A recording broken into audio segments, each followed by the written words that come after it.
Kapag nahihirapan ang mga anak niya, wala nga bang ginagawa ang Diyos? Part 2. Nakita natin kung paano pinahirapan ng Faraon ang mga Israelita nang magpaalam sina Moises at Aaron para sumamba sa Panginoon.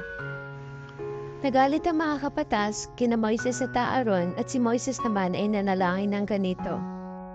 Mula nang makipag-usap ako sa Faraon ay lalo niyang pinahirapan ang inyong bayan, ngunit wala kayong ginagawa upang tulungan sila. Psalms 103:11 says, For as high as the heavens are above the earth, so great is His love for those who fear Him. Ibig sabihin nito, hindi totoong walang ginagawa ang Diyos sa mga taong may takot sa Kanya at mahal Niya.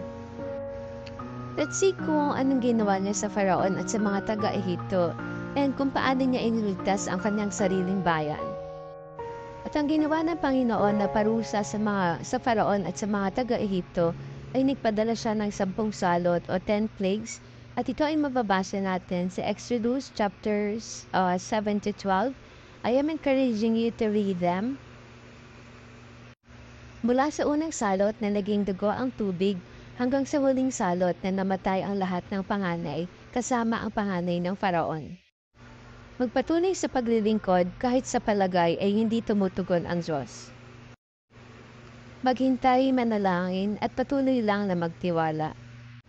Mahal ka niya, higit sa iyong inaakala. Salamat sa iyong pakikinig. Ito ang iyong Pastora Lauren at ang talangin ko ay patuloy kang ingatan at gabayan ng Panginoon. Hanggang sa muli.